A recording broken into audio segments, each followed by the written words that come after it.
नमो बुद्धाय, जय सम्राट, जय भीम, जय भारत। मैं हूं प्रदीप मौर्य, आप देख रहे हैं न्यूज 7 भारत। आज इस न्यूज रिपोर्ट के माध्यम से हम जानेंगे गौतम बुद्ध क्षत्रिय थे या खत्तिय, असल में सच्चाई क्या है, और भारत में क्षत्रिय पूर्व में यानी प्राचीन काल में था, लिखा जाता था या नहीं लिखा जाता था, या कब से क्षत्रिय शब्द का प्रयोग होना शुरू हुआ।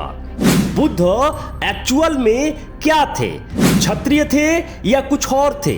इस न्यूज रिपोर्ट के माध्यम से आप पूरी तरीके से समझ पाएंगे जो जाल फैलाया है कि बुद्ध क्षत्रिय थे। इस झूठ का विधिवत पर्दाफाश इस न्यूज रिपोर्ट के माध्यम से होगा। यह न्यूज रिपोर्ट निवेदन है, अंत तक जरूर देखिएगा। गौतम बुद्ध क्षत्रिय थे या खत्तिय, आज के बाद फिर कभी कंफ्यूजन न होगा। ध्यान से समझ लीजिए इस न्यूज रिपोर्ट को। आज क्षत्रिय बताने की होड़ में लोग बुद्ध को भी क्षत्रिय बताकर ख्याली पुलाव पका रहे हैं। खासकर फैलाई गई झूठी किताबों और झूठी अफवाहों पर चलने वाले लकड़बग्घे जो गौतम बुद्ध को भी क्षत्रिय बनाने की होड़ में लगे हैं, जबकि सच्चाई यह है कि बुद्ध ही नहीं, सम्राट अशोक ही नहीं, इतिहास में किसी भी राजा ने खुद को क्षत्रिय नहीं कहा, बल्कि वो खत्तिय थे। एक भी अभिलेखीय प्रमाण, एक भी लिखित प्रमाण, एक भी साक्ष्य ऐसा नहीं है जो उस समय क्षत्रियों के होने का प्रमाण देता हो या यह कहता हो कि वह राजा क्षत्रिय थे या बुद्ध क्षत्रिय थे। यह कोरी अफवाह है, और अगर किसी के पास एक सिंगल भी प्रमाण होगा तो कमेंट बॉक्स में जरूर लिखिएगा। सही मामले में कहा जाए तो क्षत्रिय शब्द मनुवादी व्यवस्था की उपाधि है। आप समझ पा रहे होंगे मैं क्या कहना चाह रहा हूं। क्षत्रिय शब्द मनुवादी व्यवस्था की उपाधि है जो आपको हमेशा आपके अंदर जातंकवादी दंभ भरने को प्रेरित करती है।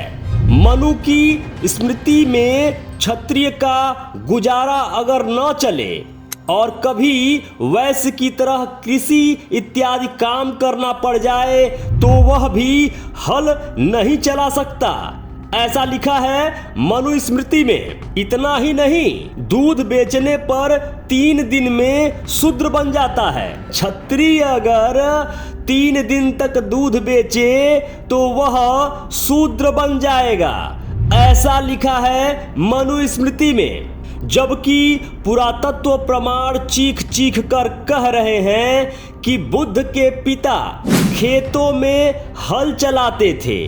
गांधार कला में इसके शिल्प सबूत भी मिलते हैं, जिसमें साफ साफ दिखाया गया है बुद्ध के पिता राजा शुद्धोधन को हल चलाते हुए।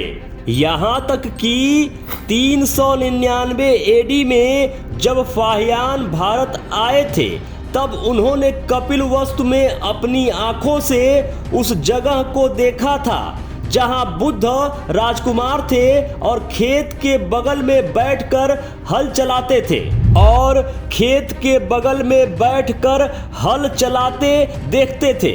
उस जगह को चिन्हित कर दर्शनीय स्थल बनाया गया था।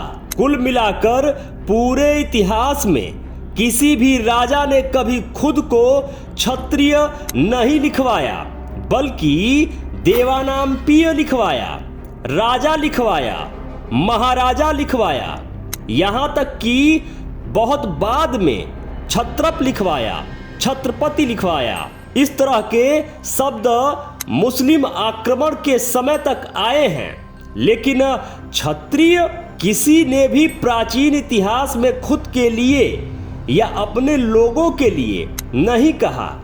ऐसे में आज मनुवादी बनने की होड़ में किसी भी प्राचीन राजा या वंश या समय बुद्ध के लिए खत्तीय शब्द की बजाय वर्ण व्यवस्था के क्षत्रिय शब्द में पिरोना इतिहास का न सिर्फ ब्राह्मणीकरण करना है बल्कि आज की पीढ़ी को गुमराह करना भी है।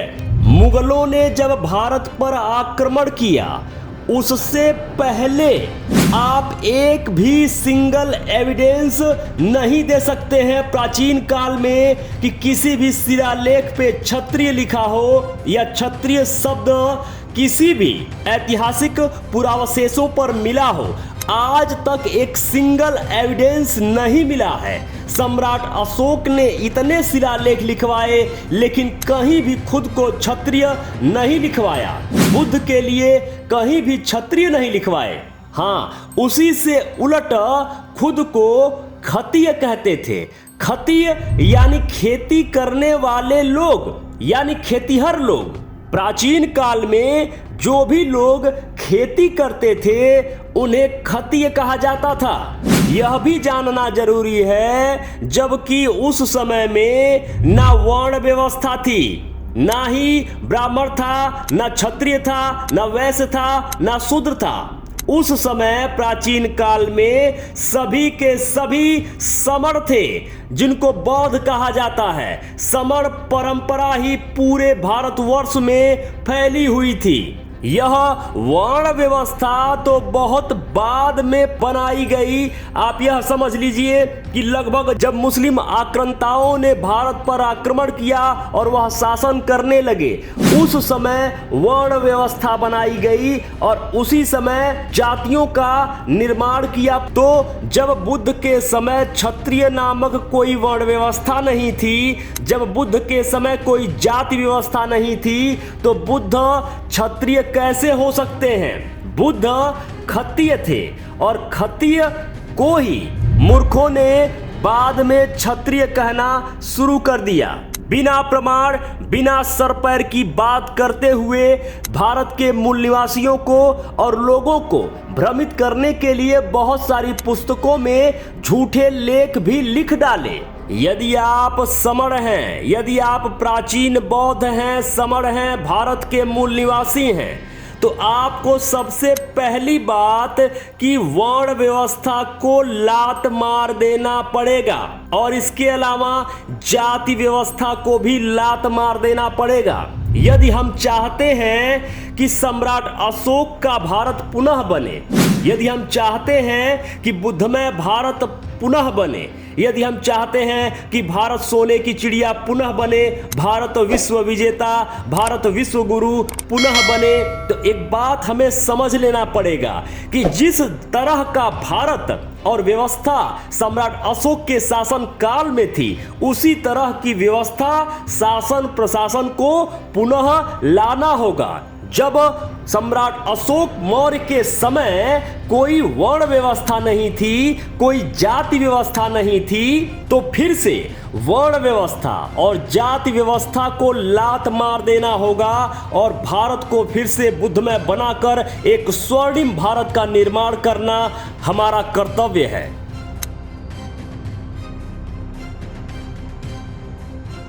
मेरे मित्रों, यदि आप चाहते हैं कि हम और हमारी टीम इसी तरीके से रिसर्च करते रहें, इसी तरीके से आपके लिए कंटेंट बनाते रहें, तो प्लीज निवेदन है डोनेशन जरूर करें। स्कैनर स्क्रीन पर लगा हुआ है, स्कैन करके डोनेशन जरूर करें।